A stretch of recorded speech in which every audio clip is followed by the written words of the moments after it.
So we completed United Nations principal organs. Now next we have to discuss regarding the various specialized agency of United Nations. Now, what do you mean by specialized agency? So basically, when we compare the principal organs and specialized agency are autonomous organizations. Okay, they are autonomous organization working with the United Nations, and these institutions, they are in a way separate intergovernmental bodies, but they are working in relation with United Nations. Okay, there are some of the UN agencies which existed before the First World War. That is like way before the League of Nations itself was formed. Some were associated with League of Nations. Okay, some specialized agencies were created simultaneously with United Nations. Okay, and some specialized agencies were created after United Nations was formed in order to meet the emerging needs of that time. Okay, so the objective is to what? To implement UN's different goals, agendas. Okay, now there are 15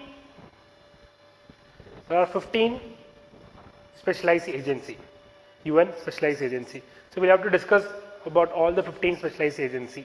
Okay, so we'll start with the most important or the most, let's say, the most talked about one, that is World Bank Group. Now usually we just say World Bank, but in reality it is actually a group of institutions make World Bank. It's not just one institution. Okay, so when we discuss as an agency, we call it as World Bank Group. So there are 5 international organizations which forms the World Bank Group. Now, the common objective of all this institution is to what? It's majorly for poverty reduction. See, like I mentioned previously, we should have an idea about what are the basic keywords related to one particular organization. When it comes to World Bank, one of the major important word is poverty reduction. Okay. Similarly, their objective is to provide low interest loans. Now, for what purpose they are giving loans? They are giving loans for development. Okay. So what they give interest-free credits. They give grants to developing countries for various social development, especially education, health, infrastructure, communication, and other things. And their objective is poverty reduction.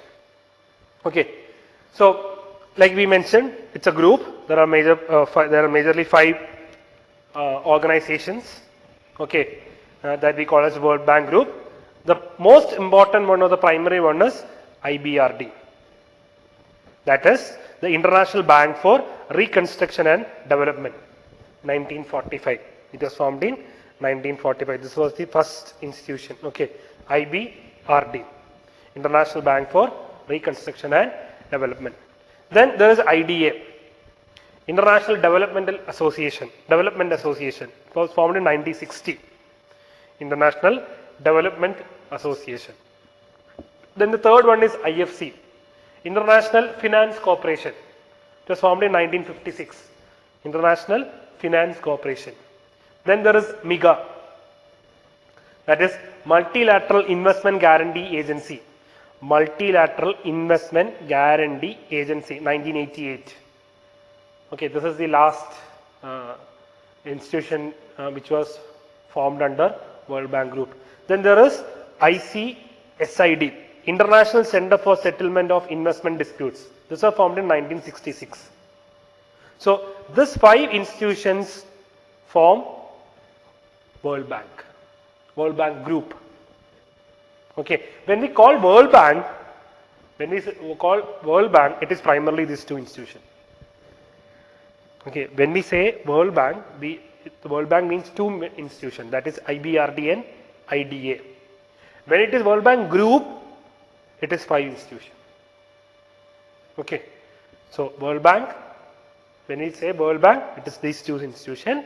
When we call World Bank Group, it is the 5 institutions. IBRD, IDA, IFC, MIGA, ICSID.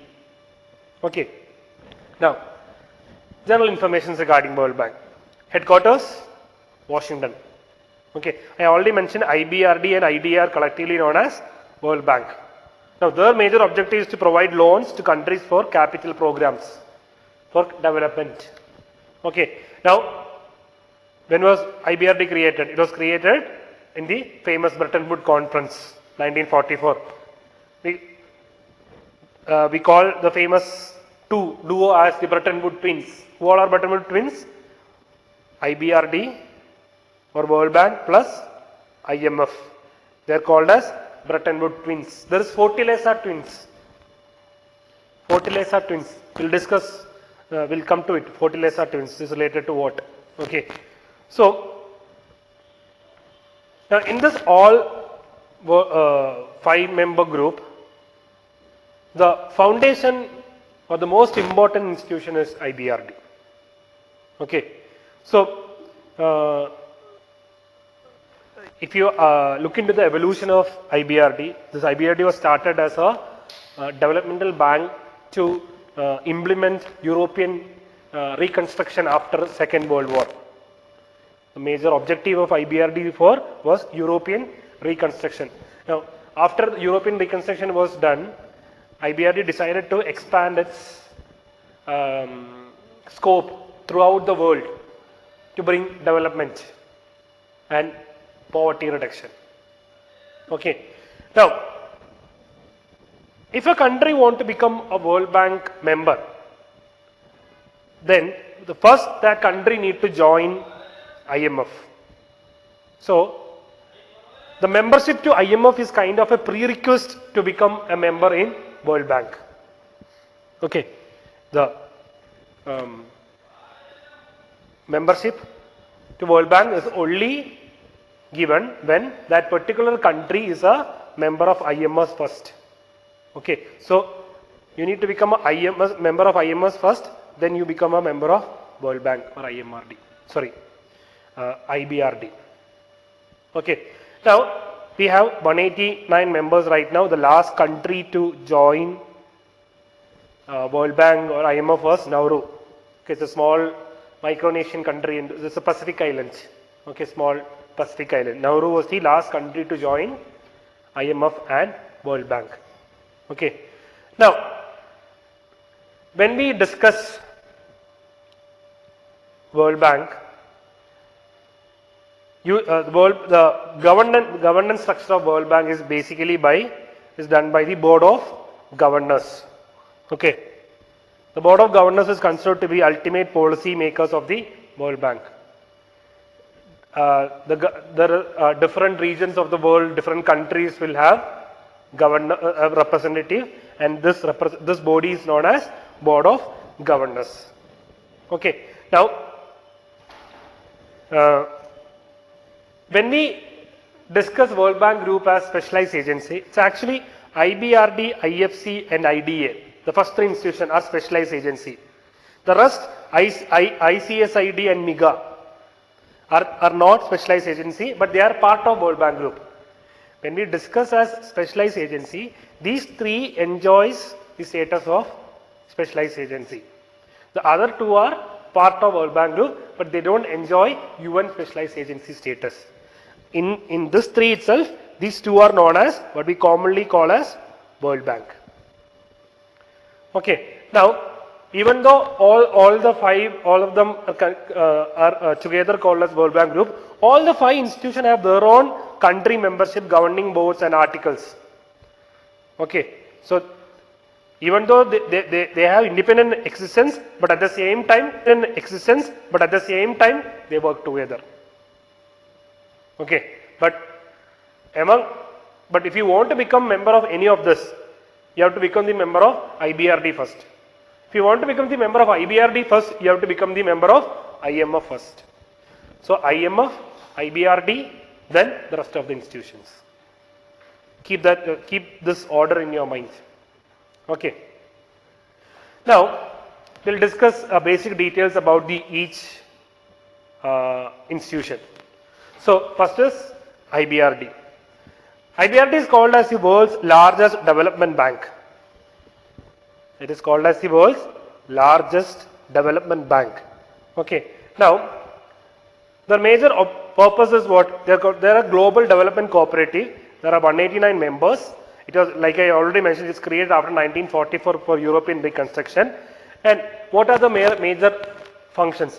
See, with World Bank, IMF and all, usually UPSC have this tendency to ask the different functions of these bodies.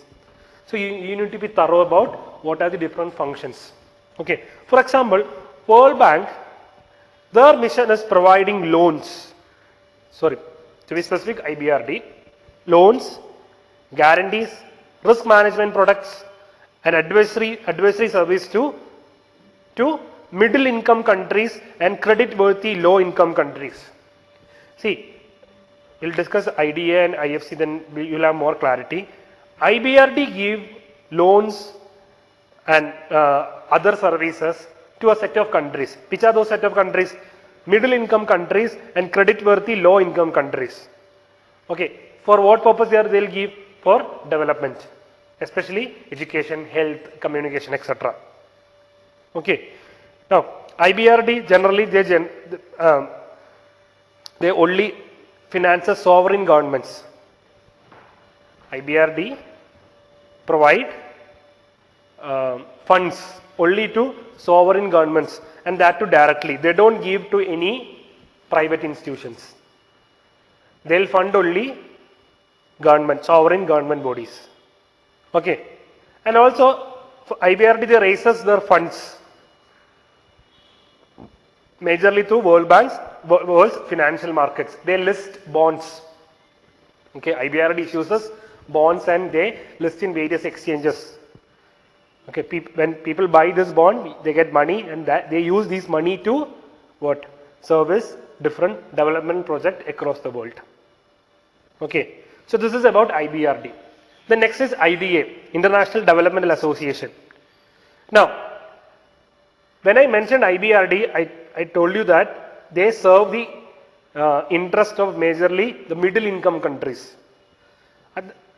Okay, at the same time, IDA's objective is to serve the poorest countries. Okay, so they provide loans. Okay, loans that most of them are soft loans. They have like very small interest. Okay, we also call us credits. In World Bank's terminology, they are known as the soft loans are known as credits. Okay, and also give grants. Grants means free money. Okay, now what is their objective? Poverty reduction. Okay, so usually they provide investment money for poverty reduction through two different programs: heavily indebted poor countries initiative and multilateral debt relief initiative. These are the two initiatives of IDA to fund the poorest countries in the world.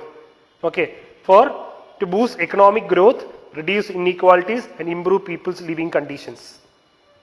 Okay, so they give loans and grants to poorest.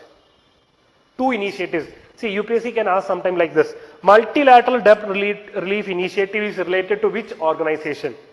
They'll give WTO, World Bank, WEF, APEC, something like that. Okay, multilateral debt relief initiative. Usually what we'll just study about IDA. I mean, just what is IDA? We don't go in detail. But UPSC can come up with these kind of questions. What? Multilateral debt relief initiative is related to what? Heavily indebted poor countries initiative is related to which organization? Okay, either they'll give IDA or World Bank in general. Both will be fine. Okay.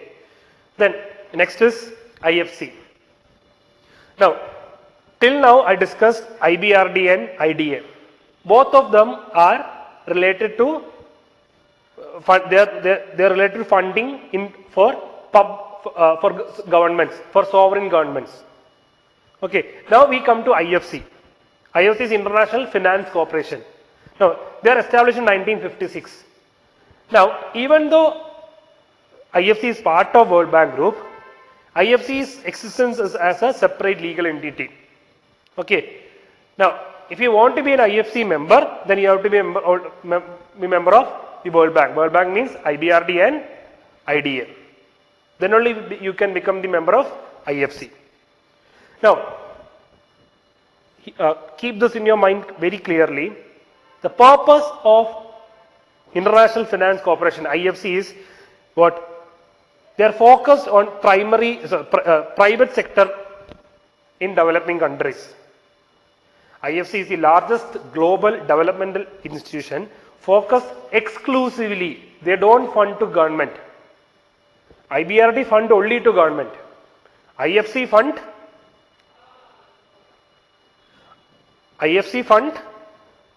only to private sector, and that too in developing countries, not in developed countries. Okay, those developmental activities undergoing in developing countries by a private entity will be funded by IFC. Okay, this is basic about IFC. Now there is also a Global Trade Finance Program. This is an initiative of IFC. Global Trade Finance Program. The idea is that this is kind of a guarantee. IFC I mentioned already, it's about private, it funds private institution. Now this particular program, Global Trade Finance Program, guarantees trade payment, okay, from different banks, from various developing countries, if there are any situations related to, let's say, by BOP crisis, there is some payment related issue. In such trade related issues, IFC's Global Trade Finance Program comes into action. So, if you are a member of IFC, then you can be part of this Global Trade Finance Program. That means you get an extra coverage to ensure your payment to other countries. Now, this is basically a trade boosting initiative. Let's say a private company, a US private company is working in a developing country. Now, if they don't have the money, if the developing country, they don't have the money to pay back that particular private company's work, then what Global Trade Finance Program can do? They'll act as a guarantee to this particular members and ensure that the payment is done. So the private entity will not lose anything. Okay, so it's basically a coverage, it's kind of insurance program given by IFC, Global Trade Finance Program. See, these are the kind of things UPSC asks as difficult questions. They'll ask what is Global Trade Finance Program. They'll give the objective. They'll say that it is under the purview of WTO, something like that. So it's actually under IFC, International Finance Corporation. Other two bodies are Multilateral Investment Guarantee Agency, okay, MIGA. MIGA is basically what? See, MIGA's objective is to give insurance towards political risk to private sector. Let's say if there is a government change in X country and the new government is not favoring a previous government's private company investment. Okay. So in such cases, MIGA will come. So MIGA's objective is that whichever government whatever is the political nature of that particular country, they'll provide security for the economic interest of the MNCs or private sector in that particular country. So that governments will not, even if the government change happens, the investment of a foreign private sector is not being affected. Okay, so they give primarily against political risk. Economics risk they will not take care. That is because if X country fails because of their poor policies, economic execution, then MIGA will not guarantee anything. But if private sector is not able to work properly because of the political situation there, then MIGA will come and ensure what the proper actions are taken. So it's basically a guarantee scheme. Then there is International Center for Settlement of Investment Dispute. This is basically what a investor state dispute settlement organization. For example, a private sector is investing in India. Okay, we cannot take India as an example because India is not a member. Let's say if a private sector is investing in a country, and if that country is part of ICSID, then if there is a dispute between the investor and the state, then ICSID will come into action and they'll solve those issues. Now, what is the issue is that, now the biggest takeaway point from this particular topic is that India is not a member of ICSID. Among the World Bank Group, all the 5 different organizations, India is not a member of only one particular World Bank Group institution, that is International Center for Settlement of Investment Dispute. Why? Because we think that this particular dispute settlement body, this is basically an arbitration body. This arbitration body is not it's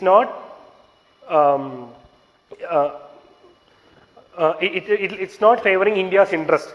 Why? Because after this Vodafone case and all, I think you have heard about Vodafone tax dispute case between Indian government and Vodafone. So what happened is that these international MNCs, they'll come to India, they'll invest. If they have any issue, they'll directly go to an international arbitration council for settlement of issue. Now, when they go for into international arbitration councils, what is the issue is that most of the cases, these bodies, they come up with an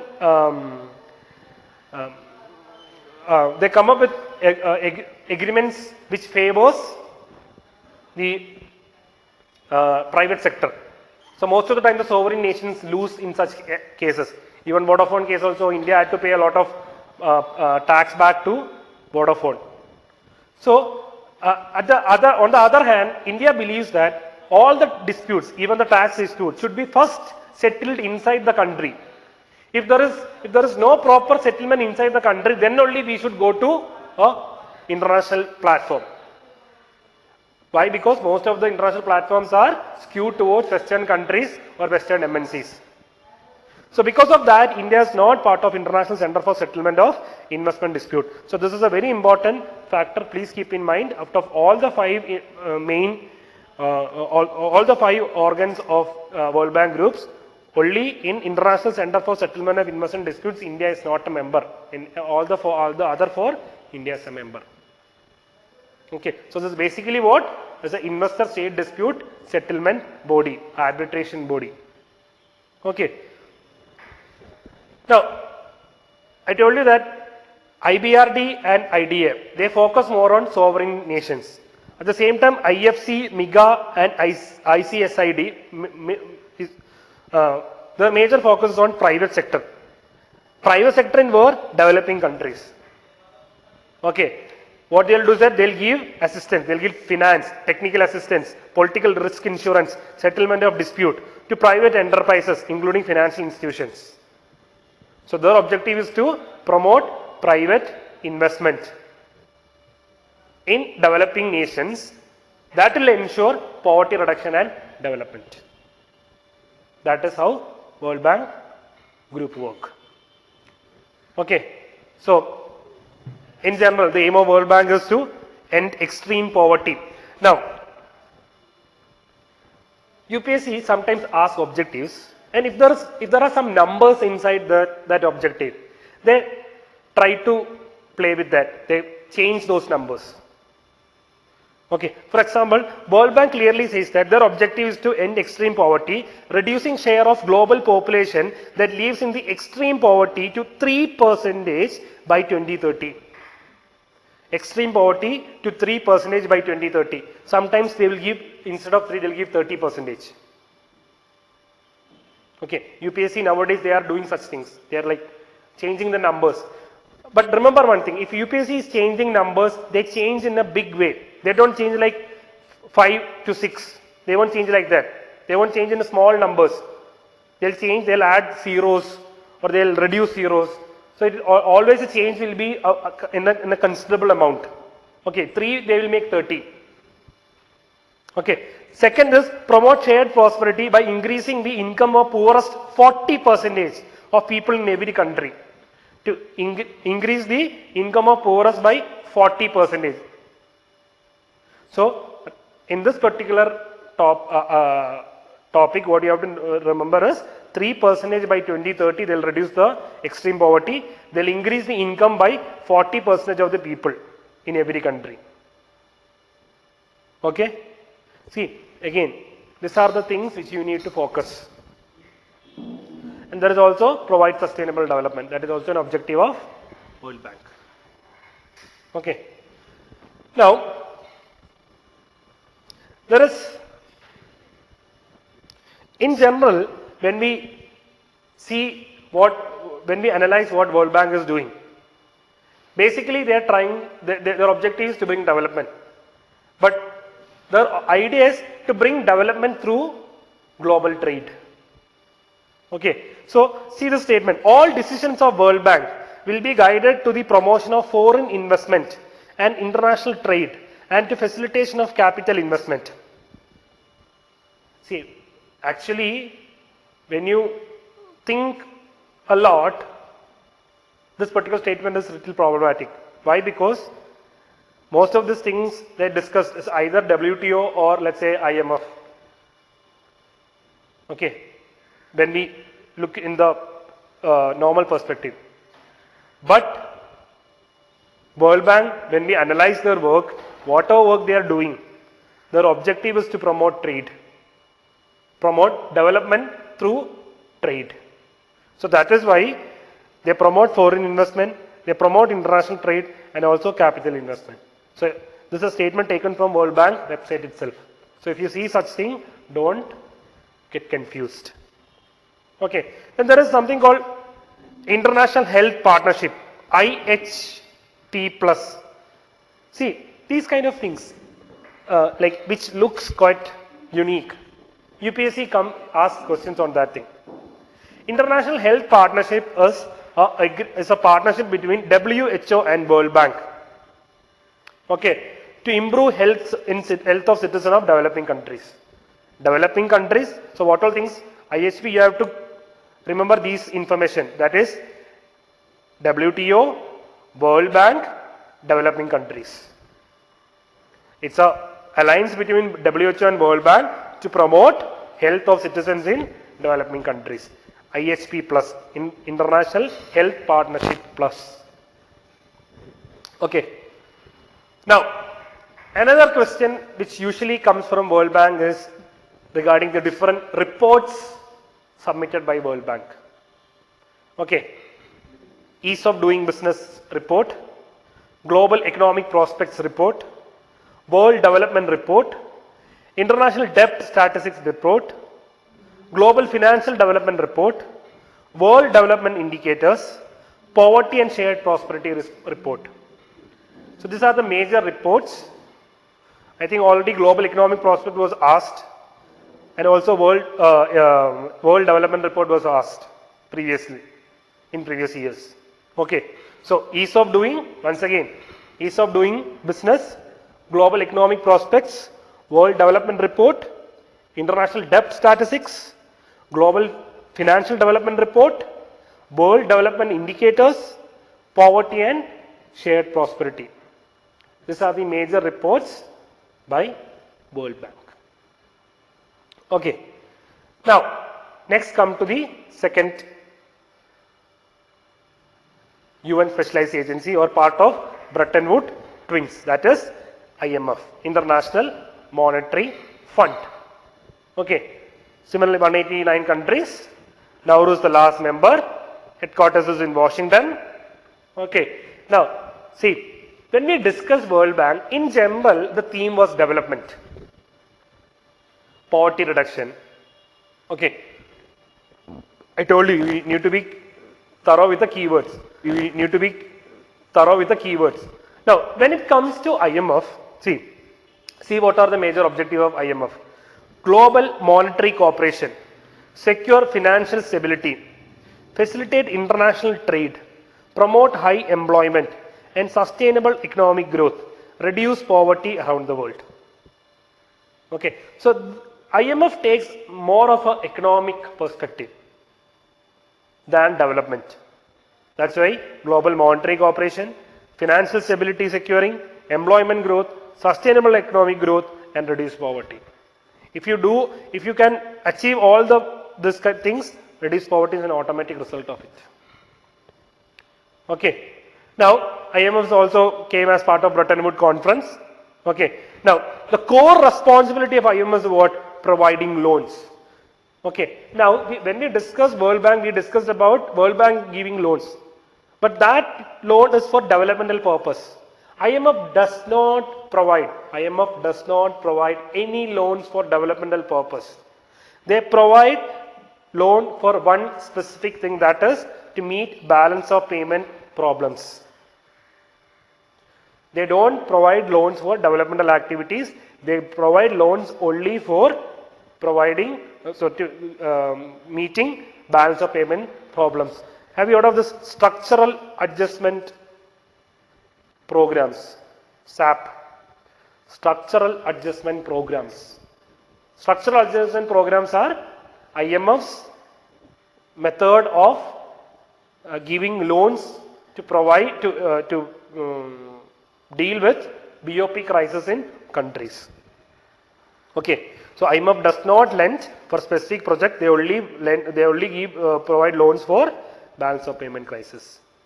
Okay, now when we discussed about UN General Assembly, in General Assembly every country have one vote and they have equal weightage for that vote, right? But when it comes to IMF, there is difference. In IMF, each country have vote depends on their share. Now that share is depend on the relative economic position. Okay, IMF, each country's vote share depends on their relative economic situation. Okay, so if a country is having a very strong economy, then they will have more voting share.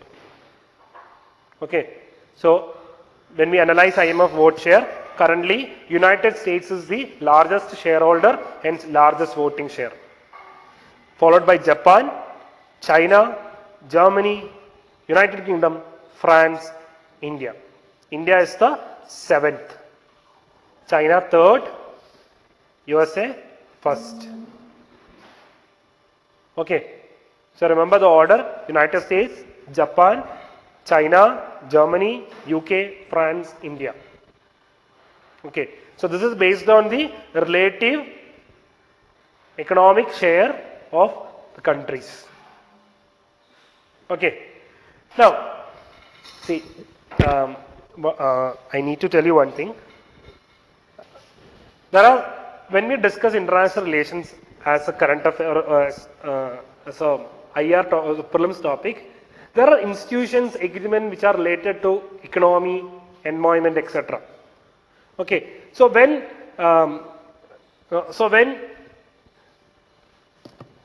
such bodies come, what I want to do is that I will be discussing only the only points which are relevant for prelims perspective. I am not going into the economic angle of it. I am not going to explain the economic perspective of it. Okay, so when we study World Bank, there are other things also to study, but our objective is to tackle prelims question. So our discussion is based on what? Prelims. So whatever points I am discussing is a potential question for prelims. Okay, so SDR, special drawing rights. What is SDR? SDR is kind of it's an international, we call it as an international reserve asset, or it is the currency, it's a unit of account of IMF. Okay, it is a unit of account of IMF. Now there is significance for SDR. SDR, now they are celebrating their 50th year. Okay, so there are chances that they last. UPSC is fond of such anniversary celebration. So STR can be a question coming here. It's an important topic. So make sure you know all the details about special drawing rights, STR. It's actually what a international reserve asset created by IMF in 1969. Okay. What is the idea of STR? Actually, STR is kind of when you give your money. See, when you join IMF, you have to take shares. Okay, depends on your economy. That means you have to buy share. If you buy share, you need to give some money. Okay, that money, when we buy that share, IMF give a reserve asset for us. What is that? STR. Now, this STR is actually a potential claim for IMF's money. If IMF need to pay us, what we can do is that we need to use our STR. We should give our STR and they'll give money for STR. So STR was basically what is the claim to currency held by IMF, which member countries have given as part of their share. When India joined, India have given certain money to IMF. That money is with, so similarly all the countries have given money. Now when there is a BOP crisis, IMF gives money from that particular account. But in order to get that money, what I have to do? I have to give my STR. Okay, so STR is represented as currency code is XDR. Okay, it is a unit of account of IMF. It is not a currency. Keep this in mind. Special drawing right is not a currency. Okay, it is a unit of account. Okay, now at the same time they represent the claim to currency held by IMF. If you have STR, you can go and ask for currency.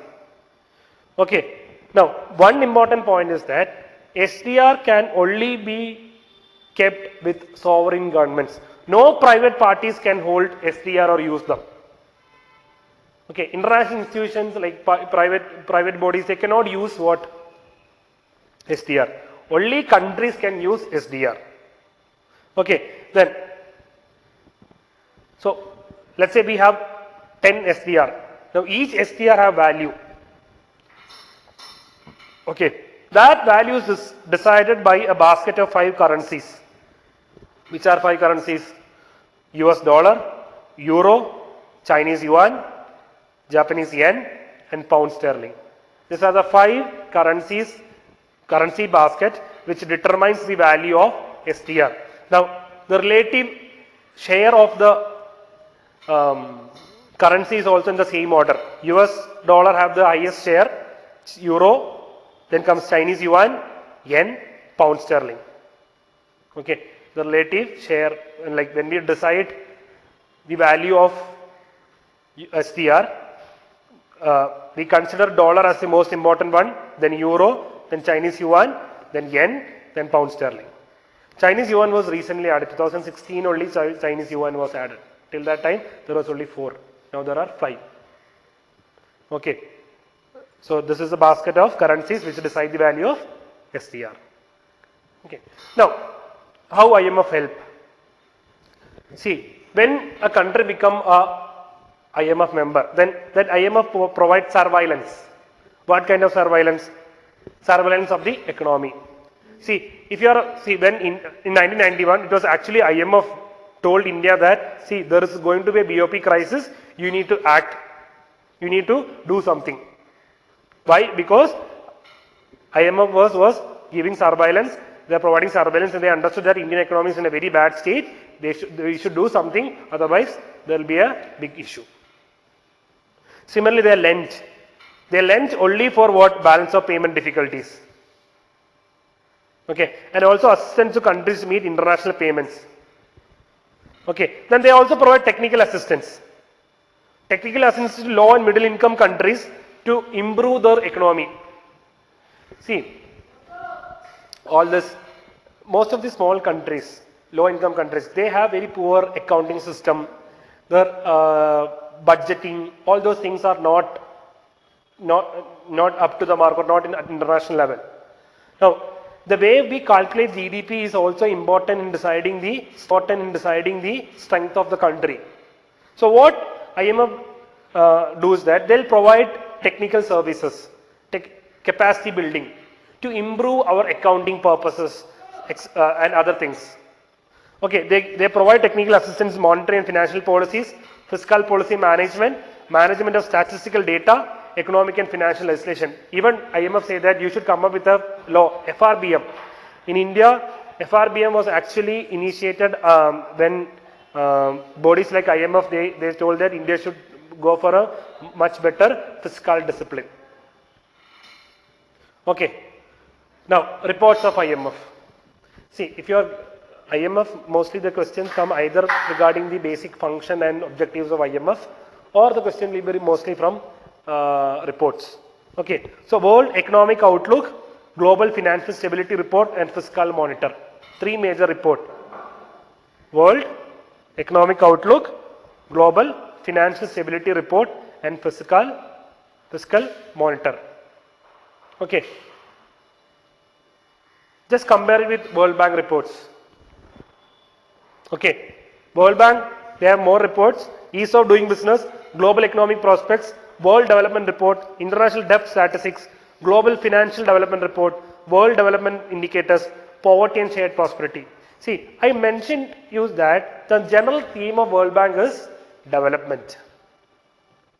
Now see, don't you think there is a developmental angle in all this thing? Ease of doing business. Global economic prospects. Prospect is like they are telling how it could be. They are telling the future. They are helping. World Development Report. The report itself says. International Debt Statistics. They are talking about the debt condition to analyze the situation. Global Financial Development. World Development Indicators. Poverty and Shared Prosperity. At the same time, see the IMF. Everything has an economic angle. Economic outlook. They are telling what is the condition of economy right now. Economic prospect is they are telling you can do, if you are doing these things, you can do better. Prospects is by World Bank. Outlook is by IMF. Global financial stability. IMF is more concerned about financial stability. Banks of payment crisis. That's why they are coming with financial stability.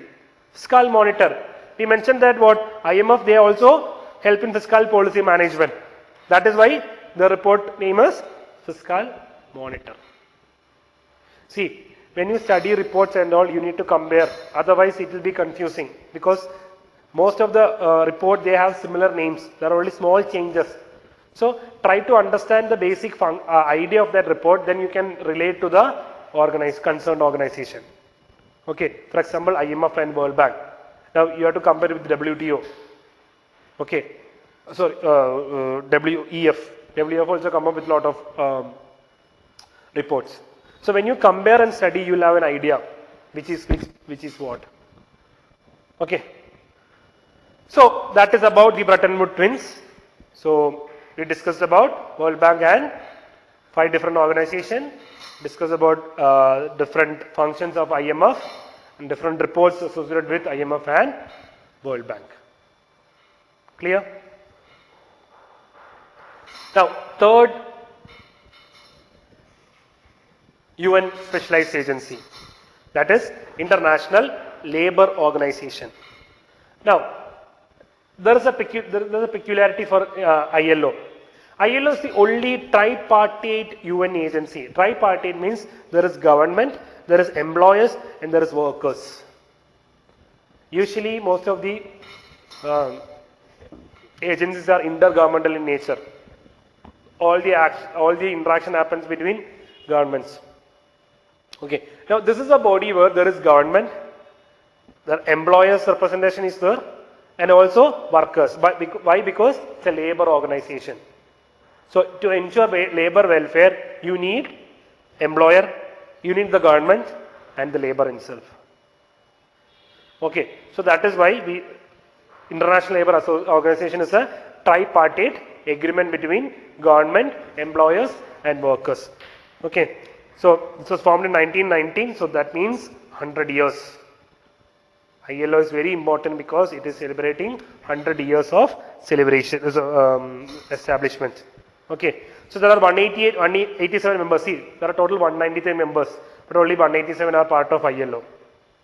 That's why I told, when it comes to international agencies, UN agencies, membership number may change. Okay. Now, headquarters is in Geneva, Switzerland. So what is our major objective? To advance social justice and promote decent work. To set labor standards. To develop policies and programs for decent work for all women and men. Okay. So 1999, it was created by the Versailles Peace Treaty. Okay. It became the first specialized agency under United Nations. ILO was the first agency which got UN specialized agency status. So that is an important thing. Okay. Now in ILO, they divide nations under different names. The most important one is that chief industrial importance. So they divided countries across the globe where there is a major manufacturing sector is there, or where there is major workers related issues are there. And they have given this status called chief industrial importance. The status is given by ILO to the world's most industrial countries.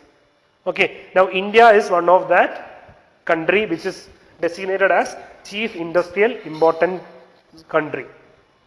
India is one of the chief industrial importance country. Okay. Then ILO also comes with the major publication called Global Wage Report. This you can easily guess. Wage, when you see wage, labors, it's ILO. Okay. Now, how does ILO work? See, ILO basically they come up with this something called conventions. See, their objective is to establish international labor standards. How they establish international labor standards is that by bringing different conventions. Okay. Now, through different conventions, they'll bring different recommendations. Now, if a country sign that particular convention, then that country is legally obliged, or it is legally binding for those country to follow those principles. If a country they sign and ratify them, then it is the duty of that country that they should follow those recommendations, which is covered under conventions. Okay. Yearly, the ILO, there is a conference, all the members of ILO comes and meet. We call that as Parliament of Labour. Parliament of Labour. So yearly every June, ILO organizes the International Labour Conference. Okay. Now, last time there was a question regarding different resolution that related child. In ILO, one of the major focus is eradication of child labor. Okay. ILO major focus is about eradication of child labor. That is why they have a program called International Program on Elimination of Child Labor. It started from 1992. UPSC can ask, which international organization have started International Program on Elimination of Child Labor? That is basically ILO. Okay. Now, see, like I said, there are questions, when they ask questions from United Nations, they tend to tie up with India. Okay. So India is a founder member. If you don't know the fact, some people will mark this as a wrong statement because in 1990 India was not a sovereign country. But India had sent India's representation and India is a founding member of ILO. Okay. Now recently India ratified two major conventions of ILO, that is Convention 138 and Convention 182. Exactly, this is the last year's question. They asked Convention 130 and 182 is related to which particular area. Okay, so that is both the 130 and 180 is related to child. Okay, Convention 138 calls for minimum age for employment of children. In India, it is 14 years of age according to RTE. Okay, similarly, Convention 182 it penalizes and prohibits the worst form of child labor. Okay, it prohibits the different forms of child labor. So again, that was not last year, the year before. That is technically a tough question because resolutions and all it is difficult. If you But again, they asked that particular question because that particular resolution 138 and 180 was continuously in news because there was constant debate going on whether India should sign this conventions or not. So it was an easy current affair for that year, 2018 it was. Okay, see, 100-year celebration is going on. India have come up with lot of postal stamps and all. So it's a relatively important topic, ILO. Okay. There was a report this year working on a warmer planet report. See, when I came across this particular point, I found it interesting. Why? Because it's basically a report regarding climate change. Okay, so if you do not know about this idea and if UPSC asks this particular report is by whom, we can easily get confused. Working on a warmer planet report, we are focused on working. Okay, so this particular report is by ILO in order to check the impact of heat stress on labor productivity and decent work. Okay, this report they came in 2019. So it's a relatively a current affairs. Okay. Now this is a map-based thing. Have you seen this particular place anywhere? Can you guess which is this place? Again, this particular thing is in news for last 2 years.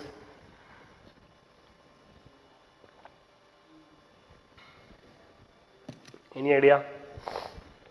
See, it's a place called Apravasi Ghat. The name looks like a place in India. Apravasi Ghat. We have a lot of ghats, right? So Palak Ghat, and even in our cities like Varanasi and all, there are so many ghats. So this name looks like an Indian name, but unfortunately this is in Mauritius. Okay, so the Apravasi Ghat is a place where definitely they have Indian connection. This is the place where the indentured laborers during the British era went from India and settled in Mauritius as plantation workers. Okay, so the colony where they settled was known as Apravasi Ghat. Now this is a UNESCO World Heritage Center. Okay, so last year when Prime Minister visited Mauritius, this particular thing was in news. Okay, Apravasi Ghat in Mauritius. Okay, now let's continue our UN Specialized Agency. Now next is FAO, Food and Agriculture Organization. Okay, now FAO's objective is what? They are specialized agency and their objective is to defeat hunger. Okay, so to ensure that there is food security throughout the world. Okay, their headquarters is in Rome, Italy. Okay, it is a forum for negotiating agreements between developing and developed countries and a source of technical knowledge and information to aid development. So basically FAO provides a platform for developed and developing countries to improve the agriculture related techniques and to ensure food security. It was established in 1945. Eliminating hunger and improving nutrition is the primary objective through increasing agriculture productivity. Okay. Now, there are various programs under FAO. For example, Codex Almendrius, International Plant Protection Convention. Now, UPSC already asked Codex Almendrius. Okay. So, probably this is another institution, International Plant Protection Convention. This is also an initiative by FAO. So, as they have already asked Codex Almendrius, International Plant Protection Convention can be a question. Okay. Now, what is Codex Almendrius? It's basically a food standard setting body. It is by FAO and WHO. UPSC already asked which are the two organizations which sets Codex Almendrius. It is basically FAO and WHO. Okay. This is also current affairs. Last year, spices, especially pepper. Pepper was listed in Codex Almendrius. That means from now onwards, pepper as a universal standard. That means if somebody is producing pepper, they need to keep up the standards. Only if you keep up to that standards mentioned in Codex Almendris, you can export to all the countries. Okay, you can ensure the quality of the that particular product. Okay, so it was basically pepper, cumin and thyme, all the spices. So this was first time spices were listed as commodities for universal standards under Codex Almendris. Relatively, this is not important because we have another thing called International Plant Protection Convention. So if UPSC want to ask something from FAO, this is a really good topic. Now, International Plant Protection Convention is a 1951 multilateral treatment, okay, under the leadership of FAO. Their objective is, now this particular body is important because throughout the world, the pest control has become a serious issue, especially in last couple of months. There are so many locust attacks going throughout the different continents, especially in Africa. In India itself, in Gujarat areas and all, there are large quantity pest attack. Okay, so because of that, this particular body is in news. International Plant Protection Convention. Okay, so the aim of IPPC is that to secure coordinated effective action and to prevent and control introduction and spread of pests of plant and plant products. Basically their objective is to control pest movement. Okay, now the twist in this particular topic is that they control the pest movement not only of the cultivated region but also wild plants. If there is pest attack even in wild plants, this convention have provisions for it. Okay, so basically their objective is that to prevent introduction and spread of pests throughout the world. Okay, and another importance of this particular body is that 2020 is celebrated as International Year of Plant Health. UPSC can ask, International Year of Plant Health is organized by which organizations? It's by what? FAO and IPPC. This is a very important current affair. International Year of Plant Health. 2020 is considered to be International Year of Plant Health, organized by FAO and International Plant Protection Convention. See, these things we tend to miss when we have a peripheral reading in IR. Okay, so sometimes this may come, let's say if you're covering environment, you can get these things there also, but it is related to IR also. Similarly, there is another initiative by FAO, GlobeFish. GlobeFish. Now, GlobeFish is a unit within FAO which is responsible for information analysis of international fish trade market. Okay, now GlobeFish was also in news because last 1 and 2 years there are a lot of reports saying that fishing has become an unsustainable job in throughout the world because of overfishing and illegal fishing. Now, what GlobeFish does is that they provide information and analysis about international fish trade and market. They cover all forms of fish trade, shrimp, tuna, inland fish, coastal fish, all kind of different fish items are covered under this particular body of FAO. So this is a body within FAO which covers information analysis of international fish trade and market. GlobeFish. Okay. Now regarding India and FAO, see there is World Food Program. We'll discuss about that. That's a program to for hunger-free world by FAO. Now India is a part. India has been elected as a executive board member of this particular World Food Program. So because of that, FAO is also important. World Food Program is also important. Okay. Similarly, it was FAO who which announced International Year of Pulses 2016. No, 17 was International Year of Pulses. So India want to announce International Year of Millets, because India is now focusing on millets. 2018 was considered as a National Year of Millets in India. Okay, why we are announcing as international and national years, in order to provide more attention to this particular crops, millets, pulses, because they are more nutritious and protein rich when compared to other cereals.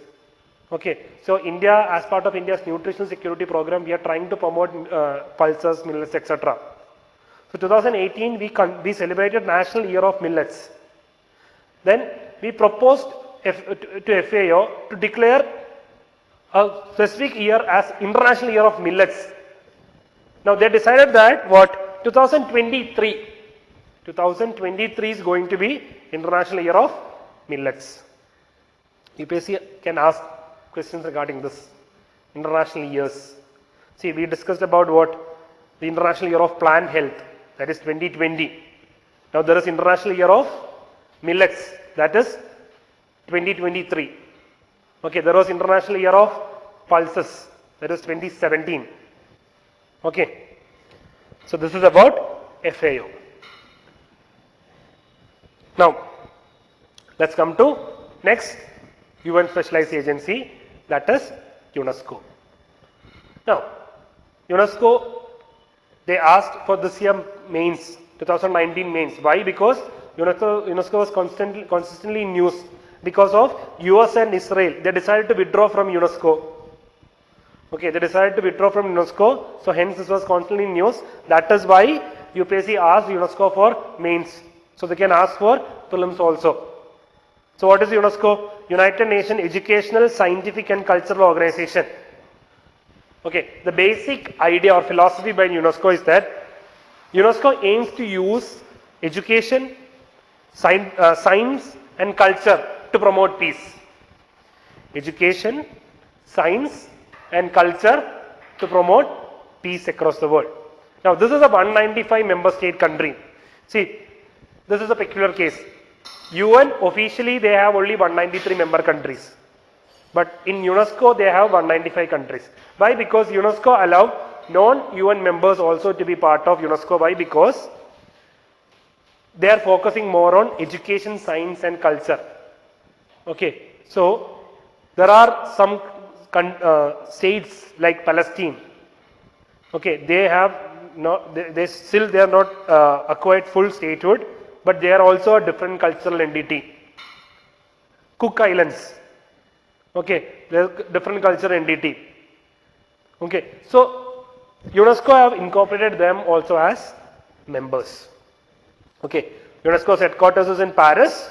Okay, so basically it is a global development agency with mission to include promoting sex education, literacy, clean water, equality for women. See, we discussed UNESCO as education, science and cultural organization, but their objective is also covering sex education, literacy, clean water. Water is also under UNESCO.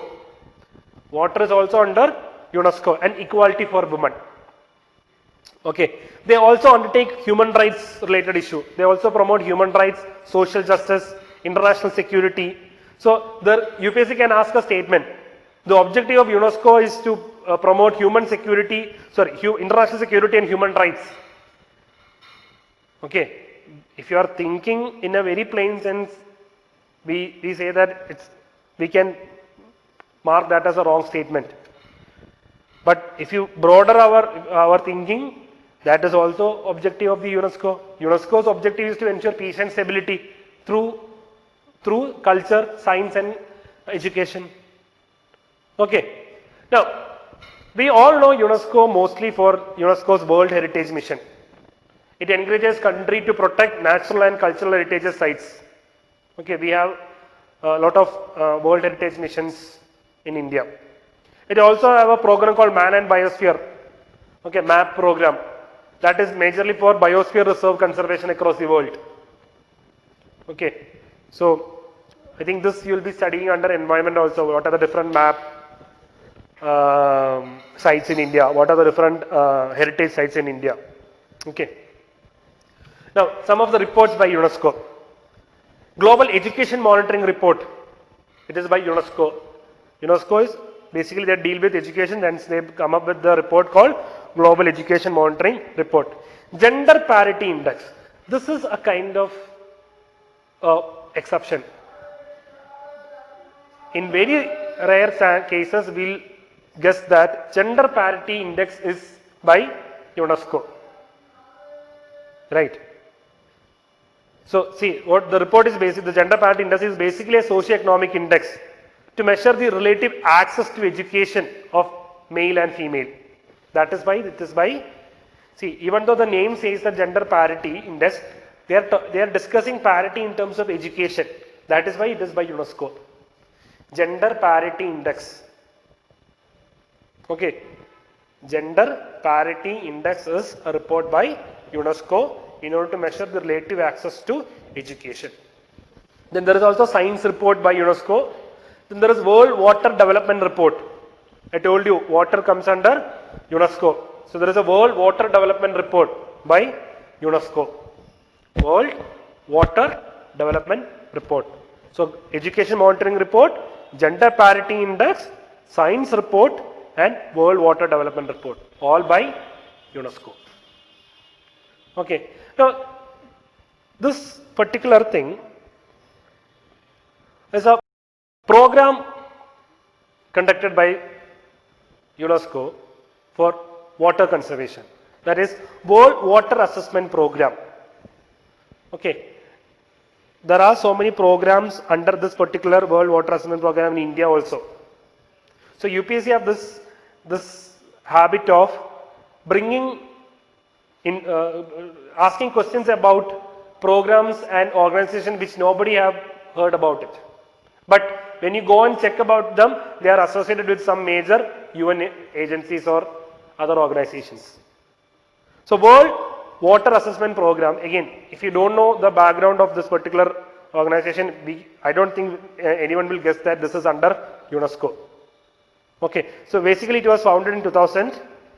Okay, what is the purpose? To have a periodic review of the status and use and management of freshwater resources. Okay, to ensure sustainable developments, okay, of water and to have a global review of water. World Water Assessment Program. See, just remember World Water Assessment Program, UNESCO. If you know these two information itself, you will be able to answer whatever the question. Okay. So it also aligned with UN Water. UN Water is an agency related to UN. Okay. We'll discuss about that also. India and UNESCO. There are plenty of current affairs related to UNESCO, especially because of the heritage sites, etc. Okay. So recently Kumbh Mela was added as an intangible heritage. Then there is something called Creative Cities Network. I think this whole thing you should cover in culture, so I'm not going to discuss what these programs are. Okay. Creative Cities Network. Recently Chennai was added to that list. Already Jaipur and Varanasi are part of that list. So there are 3 cities from India. Then there is also UNESCO Asia Pacific Award for Cultural Heritage Conservation. Sri Ranganatha Swami Temple in Sri Rangam got that award in 2017. Every year we get some award under this Asia Pacific Award for Cultural Heritage. But this for Cultural Heritage Conservation, this is one very important recognition that we got for Sri Ranganatha Swami Temple. Okay. Now next specialized agency related to UN is World Health Organization. Okay. So it's a 194 member country. Objective is it's a global health organization. Secretariat is Geneva. Okay. It is the authority of directing and coordinating matters related to international health. Every year there is World Health Assembly. World Health Assembly is the supreme decision making body of WHO. Okay. Then there is the executive board of WHO in order to execute all the actions. Okay. Now regarding WHO, again this is a very big topic. Okay. So I have identified 3 topics from WHO which can be a question this year. One is replace strategy. UPSC can ask, replace strategy is related to what? It's basically a program by WHO for eliminating trans fat from industrial produced global food supply by 2023. Replace strategy. It's a very difficult thing to guess if you don't know. So basically it's a WHO program for eliminating trans fats by 2023. Similarly, Empower. Okay, Empower is a policy package by WHO to assist country level implementation of effective intervention to reduce tobacco. See, there is a World Health Organization Framework Convention on Tobacco Control. WHO have come up with a convention to control the usage of tobacco. Okay, India is a signatory of World Health Organization Framework Convention on Tobacco Control. Now, in order to implement this particular convention, WHO came up with a scheme called Empower to assist countries to implement the World Health Organization Framework Convention on Tobacco Control. Similarly, there is something called Global Digital Health Partnership. This is also a recent initiative by World Health Organization. Global Digital Health Partnership. You can guess from the name itself what it is, but you need to remember which body started. Started by World Health Organization, aimed to support effective implementation of digital health service. Now, why this is important? This particular thing is established in 2018. And already the 4th Global Digital Health Partnership was conducted in New Delhi. Last year, the 4th Global Digital Health Partnership Summit was held in New Delhi. It is the 4th one, but it was established in 2018. When you see 2018 and when you see 4th, you will get confused. But 2008, even though it was established in 2018, every year there are 2 summits. So this year it was the 4th Global Digital Health Partnership Summit held in New Delhi under WHO Global Health Partnership. Okay, see again, if you hear for first time, you won't be able to memorize this thing. Remember, you might be able to remember. So you need to constantly revise this thing. Like I said, I will be sharing this document. So what you can do is that you need to keep revising this particular thing. Okay. Now, next places in news. Dukum Port. Where is Dukum Port? Any guess? Again, last 1 or 2 years, this particular thing is in news. Dukum Port.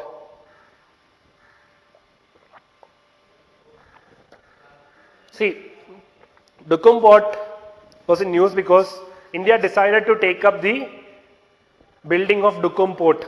From which country? From Oman. Okay, so port of Dukum is the Arabian Sea port in Oman. See, there are different ports, regions related to this particular area. West Asia map is very important. Okay, we will discuss in detail more. So here it is what? In Oman there is port of Dukum, Gwadar. It is in Pakistan. Here there is Iran, there is Chabahar. Chabahar, they already asked, UPSC already asked a question about Chabahar, 2017 I think. So they can ask other ports also. They can ask a map based question. Gwadar, Dukum, Chabahar, Trycomali, there are so many ports. Okay. So Dukum port is in Oman. Okay. So next UN specialized agency is International Maritime Organization. Okay, now this is also a specialized agency. Now the responsibility of this specialized agency is what? Safety and security of shipping and prevention of marine and atmospheric pollution by ships. See, IMO, it is concerned about the safety and security of shipping plus also related to pollution. Prevention of marine and atmospheric pollution by ships. It's not just marine. Even though it is International Maritime Organization, it's not concerned just about marine pollution, it is also concerned about atmospheric pollution through ships. So IMO is also working in line of SDGs. Okay. Now, when we discuss IMO's scope extend to all things related to shipping, international shipping, including ship design. IMO can even say that the ship should be designed in a certain way. Ship construction, equipment, manning, operation and disposal.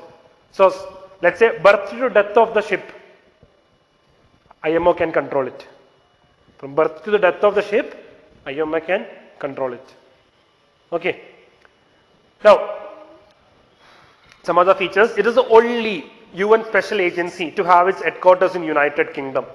So UK, even though UK is one of the major countries, is part of P5, only one specialized agency have its headquarters in United Kingdom.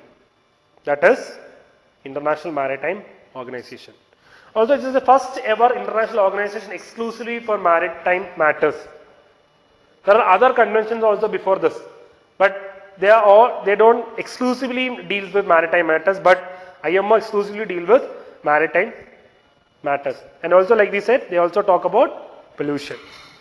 Now, the IMO also covers accidental and operational oil pollution. See, this is a keyword here, accidental. So, if there is an accidental oil pollution, IMO can take action. IMO can get involved in that particular thing. Okay, and that too pollution can be chemical, goods, package form, sewage, garbage, air pollution, any kind of pollution, IMO can get involved. Okay.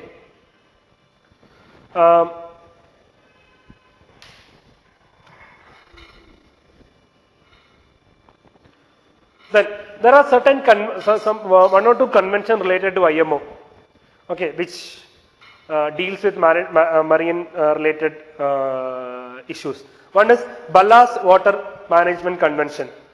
This was adopted in 2004 but came into force in 2017. What is this ballast water? See, when ship comes and harbor in one particular port, and when they move to next place, when they dock and they undock from one particular port, they discharges a large amount of water which they have stored from the previous port. So maybe one port they have filled water in their ballast is this bottom part of ship which contains the anchor. So when they dock the anchor and when they undock the anchor, a lot of water goes inside this ballast. So probably a ship which docked in North America have taken water from that region, and when the water goes inside, and water goes in a large quantity, when it goes inside, the different species, flora and fauna, also goes inside with the water. And then it comes to a port in India, let's say Mumbai, and then it discharges that water it filled from North America and undischarged here. That time, that flora and fauna get mixed with Indian flora and fauna.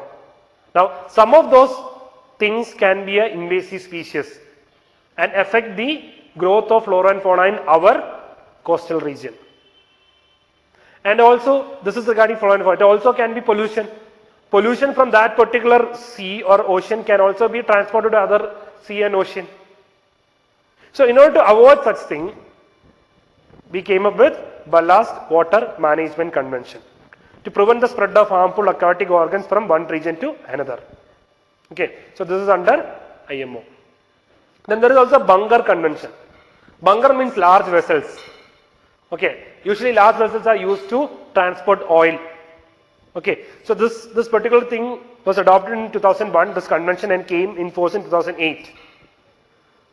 What is the objective? To ensure adequate, prompt and effective compensation is available to person who suffer damage caused by oil spills when carrying fuel in ship's bunker. See, most of the big ships, they don't come to the port, but they also need refueling. So what we do is that we'll take this bunker ships. Bunker ships are like huge ships with huge storage. They'll have oil. They'll go to the outer sea and they'll refill those big vessels outside. In this process, a lot of oil spills happens. This is very harmful both for the men and also the flora and fauna. Now this bunker convention is to undertake such issues. Okay. Now the key thing we have to understand is that this particular bunker convention, or the damage caused by oil spill, which we are talking about, is applicable both in territorial water and in exclusive economic zones. both in territorial water and exclusive economic zones. Okay, so it is modeled on the International Convention on Civil Liability for Oil Population Damage. It's a fact related to this particular topic. Okay, so this is about IMO. So next organ is International Civil Aviation Organization, ICAO. Now ICAO is established in 1944. ICAO's major agenda is administration and governance of Convention of International Civil Aviation. There is a convention for the management of aircrafts. Okay, International Civil Aviation Convention. We also call as Chicago Convention. Now ICAO was formed in order to implement Chicago Convention. Its secretariat is Montreal, Canada. Okay. Now what is the basic objective? The basic objective of ICAO is to set standards and regulation necessary for aviation safety, security, efficiency, as well as aviation environmental protection. So ICAO also have an environmental angle. IMO also have an environmental angle. Okay. See, some statements, if they ask related to environment and all, mostly it will be correct. Why? Because most of the organization they are some way they are related to environment, all the UN organizations. Okay. Now there is one recent current affair which we have to cover under ICAO, that is CORSIA. This can be a question. Last 2 years this thing is in news and I am actually expecting this year for prelims. They can ask what is CORSIA. Okay, CORSIA is Carbon Offsetting and Reporting Scheme for International Aviation. Okay, this is basically a climate change mitigation strategy adopted by the aviation sector. ICAO came up with CORSIA in order to encourage reduction of carbon emission because of aviation sector. Now, why CORSIA? Why CORSIA? Because see, we all know UNFCCC and Paris Agreement. Now, Paris Agreement works with the idea of domestic obligation. That means every country they gave a what NDC, nationally determined targets, determined contribution, that India will reduce carbon emission by this much percentage. So all those things, all those commitments that India gave is applicable to the domestic territory of India. But when you consider aviation sector, international flights, they fly outside the territory also. They fly in the international, let's say, in the neutral areas where there is no territorial sovereignty. Okay, so when such flights happen, aircraft flies in such regions, it is not the duty of any particular country. It is the duty of the entire globe that we should reduce the emission from the aviation sector. So ICAO came up with a separate agreement to deal with carbon emission through international aviation. That is CORSIA. Remember, CORSIA is only, the agreement CORSIA is only for international flight. Okay, it does not cover domestic flight because domestic flight carbon reduction is covered under UNFCCC Paris Agreement. This particular agreement is for international flight outside domestic area. Okay, so CORSIA is a global offsetting scheme whereby airlines and other aircraft operators will offset any growth of CO2 emission above 2020 levels. They have decided 2020 as the peak year. From 2020 levels, they will reduce the CO2 emissions. Okay. Now, again, it only applies to international flight because domestic flights comes under UNFCCC. Now, CORSIA has been divided into 3 phases. The initial 2 phases are voluntary in nature and only the mandatory phase starts in 2027. So, from 2021 to 2023, start by 2021, 2023 and 2024 to 2026, 2 phases are voluntary. Each country can voluntarily, if they want, they can join CORSIA. But from 2027, okay, to 2035. So basically this is a 15-year commitment, 2020 to 2035. Okay, from 2027 to 2035, it is a mandatory period for all the countries to join CORSIA. So India right now, India have not joined in the voluntary phase till now. Okay, so many countries have joined in voluntary phase. They have committed to reduce their carbon emission through international flight. This can be a question. So remember, CORSIA is only for international flight. It is divided into 3 phases. First 2 are voluntary. Only third phase is mandatory. That is from 2027. The entire program goes till 2035. It starts only in 2020. The baseline is 2020. Okay. Remember the facts. This is important. CORSIA by ICAO. Okay. Next agency is World Meteorological Organization. This particular agency was formed in 1950. It's a specialized agency. Okay, it became a specialized agency in 1951. What is the objective? Weather and climate, meteorology. Even though it says World Meteorological Organization, it also talks about operational hydrology and geophysical sciences. Okay, it talks about weather, climate, hydrology and other geophysical sciences. Okay, now WMO is UN system authority voice on weather, climate and water. Here also there is water.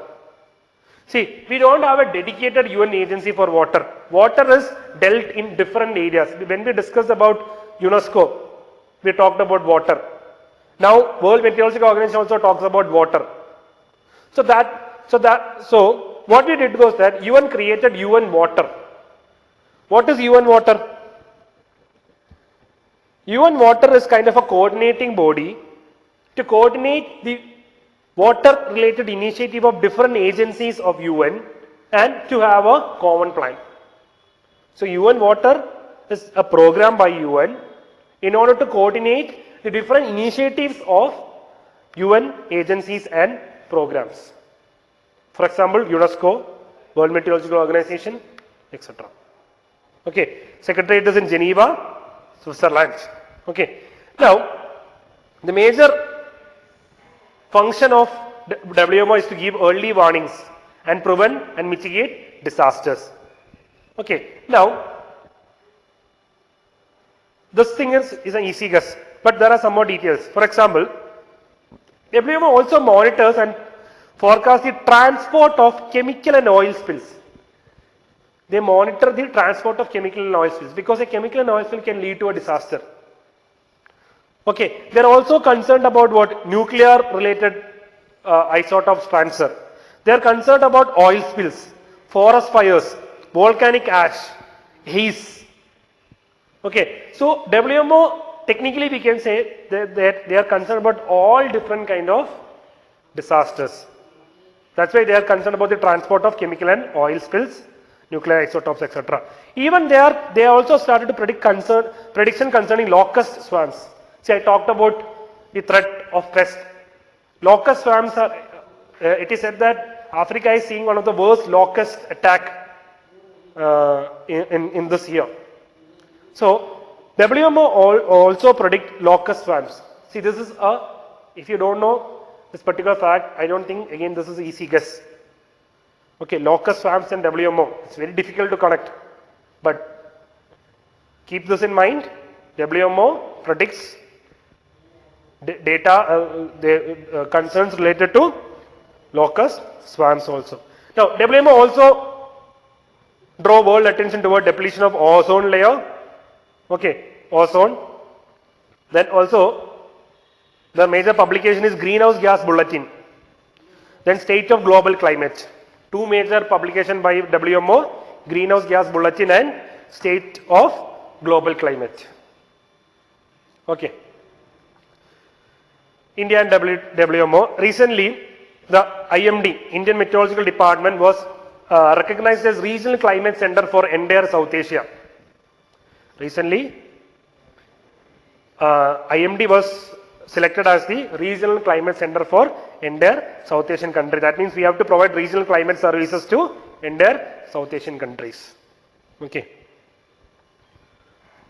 Next, UN agency, that is World Intellectual Property Organization. We call it as Property Organization. We call it as WIPO. World Intellectual Property Organization. Now, WIPO basic idea is, the name itself says intellectual property rights. So it's a global forum for intellectual property services, policy, information and cooperation. Global forum for intellectual property services, property service, policy, information and cooperation, formed in 1967. It is a self-funding agency of United Nations and 193 member states. Okay. Now, what is our objective? To promote worldwide protection of industrial property, that is invention, trademark, design, copyright of especially literary, musical, photographic and other artistic work. Basically, their objective is to promote intellectual property rights, various kinds of intellectual property rights. Headquarters is in, again, Geneva, Switzerland. Okay. So, Global Innovation Index, one of the major publication by WIPO, by also Cornell University and INSEAD. Because you already asked about this question, Global Innovation Index. Okay. Now, WIPO's predecessor name is what we call WIPRI, the United International Bureau of Protection of Intellectual Property. Now, WIPRI was converted to WIPO. Okay. This is a fact, this you need to remember. Now, there are different, see, how WIPO works is that WIPO have different treaties and conventions under WIPO. It is through these conventions and treaties WIPO ensures the intellectual property right protection. Okay. One of those treaties is Marrakesh Treaty. Now, Marrakesh Treaty, the WTO is also formed after Marrakesh Treaty. That is a different Marrakesh Treaty. This Marrakesh Treaty is related to WIPO. Now, the objective of Marrakesh Treaty is to provide opportunities for publications for visually impaired and blind students or blind people. See, most of the book they have this copyright protection and all. Okay, that means if you have copyright protection means you cannot convert those books into what blind friendly books, or you cannot convert that books into any other forms because of copyright. So what Marrakesh Treaty is that if this particular country signs Marrakesh Treaty, then any books from that country can be used by all the members and they can convert those books into any format which ensures accessibility for blind and visually impaired people. Okay, so this is actually objective is to facilitate access of published works for person with blind, visually impaired and print disabled. Marrakesh Treaty. Now, one good thing about it is that India is the first country to sign this treaty, Marrakesh Treaty. Okay, Sugamaya Pustakalay, that's a scheme by Indian government. Basically what it does is that it converts all the books into audible format so that blind and visually impaired people can access those books. Okay, Marrakesh Treaty is related to that. UPSC can ask, Marrakesh Treaty is related to what? Or which organization undertakes Marrakesh Treaty? Okay. Now another thing related to WIPO is Technology and Innovation Support Center. Now I told you WIPO's major objective is to promote and protect the intellectual property rights. Now in order to promote and protect intellectual property rights, especially in developing countries, WIPO has set up this Technology and Innovation Support Center. What they will do is that these WIPO centers will provide technical help, technological help, information technology, in capacity building for people in developing countries so that those people can develop more copyrighted, patented and things from their country. So that basically they want to increase the innovation potential of each country and to bring more and more innovation and technology into world. Technology and Innovation Support Center program by WIPO. Now in India, there are two WIPO centers for technology and innovation support. The first one came in Punjab and the second one came in Chennai. In India, Ministry of Commerce or SIPM undertakes the management of this TIC centers with WIPO. Again, a probable question from WIPO. Okay. Then I told you there are different treaties associated with WIPO. That can also be a question. They can ask one particular treaty and can ask what it is about. UPSC have done that before. Okay. So there is WIPO Performance and Phonograph Treaty. Phonograph Treaty is basically related to vocal artists related. Okay. So we don't have a particular name for this particular treaty. It deals with the Performance and Phonograph Treaty deals with singers, actors, musicians, producers, etc. Then is Budapest Treaty. This treaty is related to microorganisms. Okay, see, people take patency on discovery of microorganisms. They name after it. So this particular Budapest Treaty is related to deposit of microorganism for the purpose of patent procedure. Budapest Treaty, microorganism. Try to remember this. Budapest Treaty, microorganism, IPR. Then there is Madrid Protocol. We already discussed. Okay. We discussed is Marrakesh Protocol. This is Madrid. What we discussed Marrakesh Treaty. Okay. Madrid Protocol is regarding trademarks. Okay. Madrid Protocol ensures the protection of trademarks. Madrid Protocol, trademarks. Marrakesh Treaty we already discussed. It is to facilitate books for blind and visually impaired people. Okay. Then there is WIPO Copyright Treaty also. It deals with protection of works related to digital environment. Okay. Then there is Berne Convention. Okay. This is for the protection of literary and artistic works. Okay. This came in 1886. This is actually older than WIPO. This came in 1886. They are known as Berne Union. Okay. This Berne Convention is currently under WIPO to protect literary and artistic work. Then similarly, there is also Paris Convention. Paris Convention ensures the protection of industrial property. For example, patent, etc. Okay. Trademark, industrial designs, inventions, etc. That is Paris Convention. That came in 1883. Similarly, there is Nairobi Treaty. That is for the protection of Olympic symbol. Okay, there are so many symbols associated with Olympics. To protect that, there is a separate treaty called Nairobi Treaty. Okay, so there are a lot of facts associated with WIPO. Marrakesh Treaty, okay, related to blind and visually impaired. Then there is Budapest Treaty, that is related to microorganisms and IPR. Then there is Madrid Protocol related to trademarks. Then there is Berne Convention related to protection of literary and artistic work.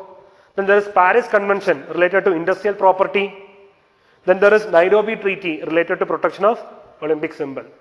It's little factual, but you need to keep on revise and memorize all this thing. Okay. Then India and WIPO. UPSC can ask, among these agreements, which all WIPO agreements convention in India have signed? Okay. India is part of almost all the WIPO agreements. Okay. So for example, India is part of IPO Convention, Paris Convention, Berne Convention, Patent Cooperation Treaty, Phonogram Convention, Nairobi Treaty. Okay. So almost India is part of almost all the WIPO Convention. Okay. Now another place. Agalega Islands. You know where this particular place is? Agalega Islands. And also Assumption Islands. Again, for last 2 years, these two islands are in news. Any guess? So,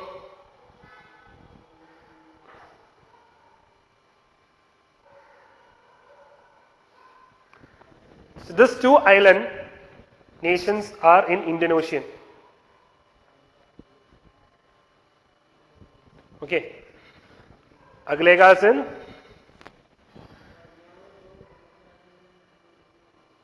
Seychelles and Assumption is in Mauritius. Okay. Aglega Island is in Seychelles and Assumption Island is in Mauritius. Okay. We'll discuss about the islands in detail. Okay. Aglega Islands is in Seychelles and Assumption Island is in Mauritius. These two islands are important. UPSC can ask, they can ask to pair different islands and their regions. Okay. There is Reunion Islands, that is near Mauritius and Madagascar. Reunion Islands. Diego Garcia, that is also in news. Diego Garcia Island, that is also an Indian Ocean island. Okay. Now, next UN specialized agency is International Telecommunication Union. Okay. Now, this was again in news because India was elected a member of ITU Council for the term of 2019 to 22. So, because of that, International Telecommunication Union is important.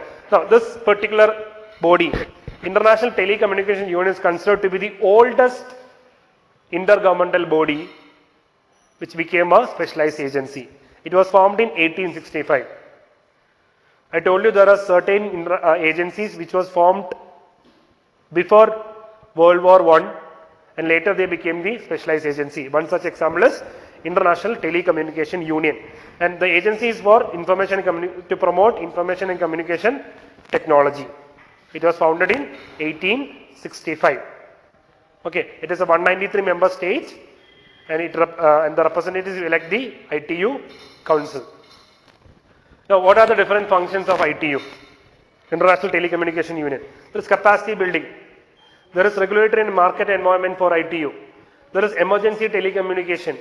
There is cyber security related issue, ICT application. Okay, there is spectrum management and broadcasting. There is technology and network development. International Telecommunication Union also talks about digital inclusion, innovation, climate change. So there are various functions undertaken by International Telecommunication Union. Okay, so you need to know this basic facts about ITU. Now, next agency, International Fund for Agriculture Development, IFAD. Now, this is a specialized agency which came much later. This was formed in 1974 after the World Food Conference. Okay. Now, the objective of this particular body is to what? To eradicate poverty and hunger in rural areas of developing countries. There is a specific point. It talks about rural areas. See, FAO also talks about hunger and poverty, etc. But their objective is to what? Provide food security through agriculture, through improving agriculture. Okay. Now, that they are taking a journalistic view. Now, International Fund for Agricultural Development, they also focus on eradicating poverty and hunger, but they focus on rural region of developing countries. Okay, so this particular body, they started this. The reason for initiation of such a body is due to 1970s food crisis in the world, especially in the African region. And because of that, the world community came together for World Food Conference, and they came up with this idea of International Fund for Agriculture Development. Okay. Now, what they do is that they provide low interest loans and grants to developing countries to finance innovative agriculture and rural development programs and projects. Okay. They give loans and also grants to developing countries to finance innovative agriculture and rural development programs. Now, there is a peculiarity of for the membership of IFAD. The membership of IFAD is open to all United Nations members, any of its specialized agency members also. So, any of the specialized agency members can also become member of IFAD. That means UNESCO, remember, Okay. Then International Atomic Energy Agency also. If some country is member of IAEA, they can also apply for membership in IFAD. Okay. So they are the only specialized global development organization exclusively focused on dedicated transforming agriculture, rural economy and food system. So they focus on rural. This is the major idea related to IFAD. The major report published by IFAD is Rural Development Report. Rural Development Report. Okay. And this year they came up with an interesting report called One Family at a Time. Again, the name is it's a neutral name. You cannot guess which organization came up with this particular report. This is basically United Nations International Fund for Agriculture Development. This is a basic migration study. Why people are migrating more to urban areas, etc. One family at a time. Okay, so it is by IFAD, a migration study. UPSC can ask this particular report. This is a report by IFAD about migrant study, migration. Okay. Now, coming to next. Next is UN Industrial Development Organization. Okay, UNIDO. Now, this is a specialized agency which promote industrial development. This is for industrial development and the focus is on developing countries. Objective of UNIDO is industrialization of developing countries. Okay. And through industrialization of developing countries, what they intend to attain? Poverty reduction, inclusive globalization, environmental sustainability. Objective is industrialization of developing countries to bring development. Headquarters is in Vienna, Austria. So there is a Lima Declaration. Just remember, Lima Declaration is related to UNIDO. Okay, to promote inclusive sustainable industrial development in member states. Lima Declaration is related to UNIDO. Lima Declaration is related to UNIDO. Okay. Now, next specialized agency is UN World Tourism Organization. This is another specialized agency. Aim is to promote responsible, sustainable and universally accessible tourism. Headquarters is in Madrid, Spain. There is an executive council for the governance of UN WTO. This is also WTO, but this is World Tourism Organization. Okay. Now there is World Tourism Day. This particular body is important this year because 2019 World Tourism Day was conducted and the theme was Tourism and Jobs, a Better Future for All, and the host was India. That means India hosted World Tourism Day 2019 with the theme of Tourism and Jobs, a better future for all. World Tourism Day. India hosted this year 2019. Okay. The major publication is World Tourism Barometer. World Tourism Barometer is the major publication by World Tourism Organization. Okay. Now, this comes to our last UN specialized agency, that is Universal Postal Union. This is the 15th UN specialized agency. Okay. So, along with International Telecommunication Union, Universal Postal Union is also one of the oldest international organization worldwide. Okay. This particular organization was started in 1874. ITU was started in 1865, this in 1874. Okay. Headquarters was in Bern, Switzerland. So what is the objective of Universal Postal Union? To frame rules for international mail exchanges and fix rates for international postal service. The Universal Postal Union largely deals with things related to international postal service. Now, this particular body was also in news because recently Pakistan decided to unilaterally stop exchange of postal mails with India. Okay. After that, Kashmir issue between India and Pakistan, after India's action on Article 370, Pakistan decided to stop exchange of postal mails with India. Now, why Universal Postal Union was in news? Because according to Universal Postal Union, if a country is suspending postal exchange with other country, then that country need to notify UPU in before that they are going to suspend the operation. They also need to provide the reason, and also they need to provide when they can restart the service. But Pakistan did not follow any of the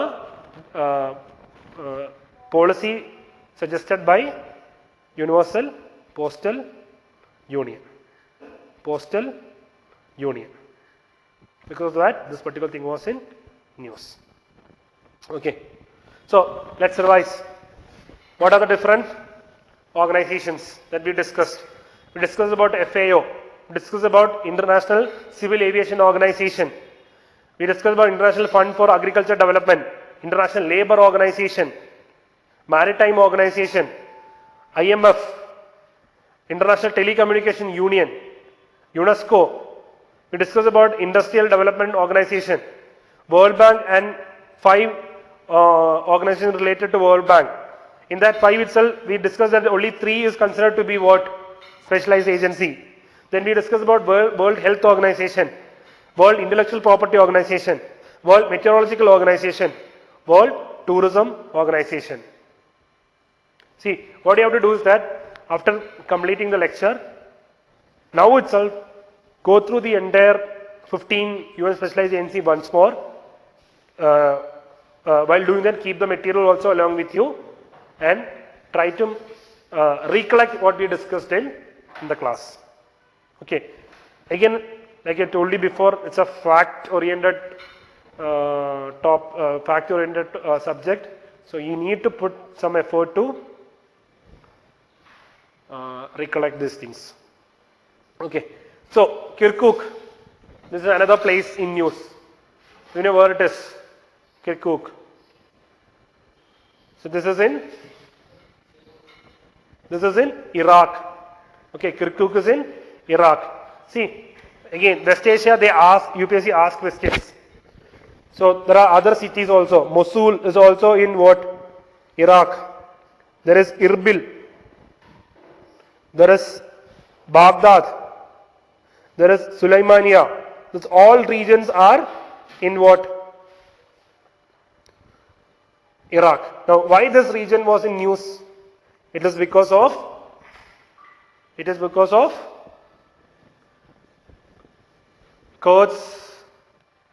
Kurdistan or Kurds movement. Who are Kurds? Kurds are ethnic group in West Asia. Okay, like Arabs, they are also different ethnic group.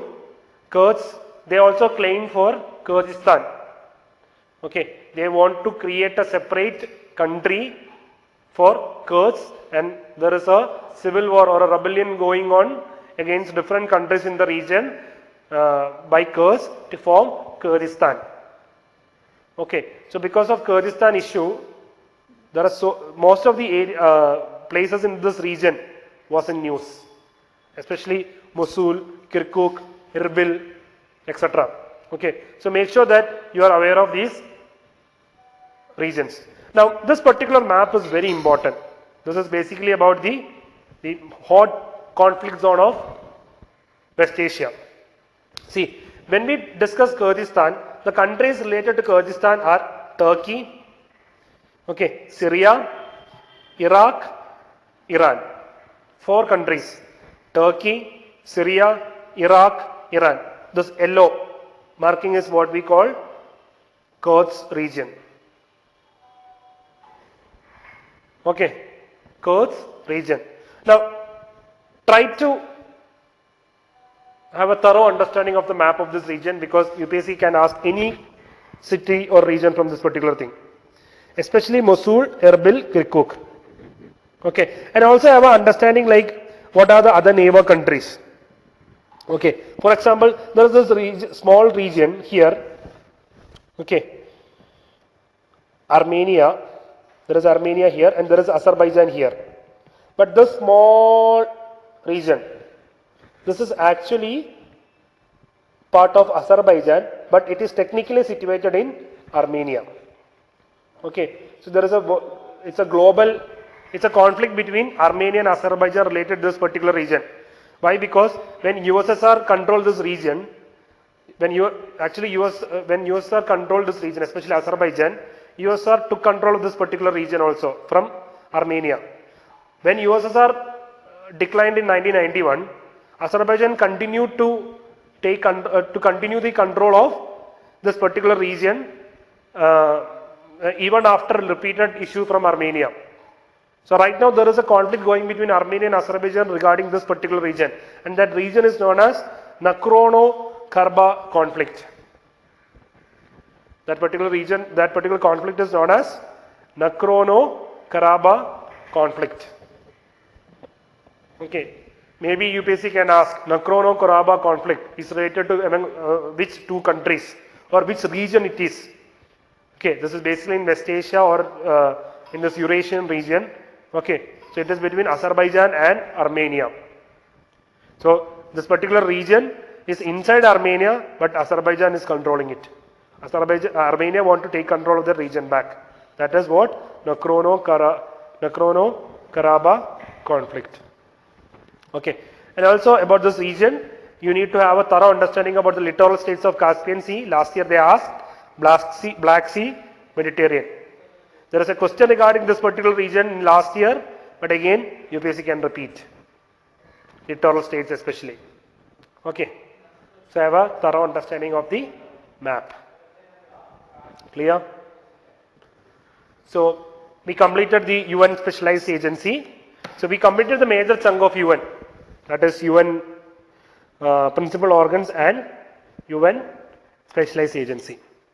So like I said, you need to revise this entire part again.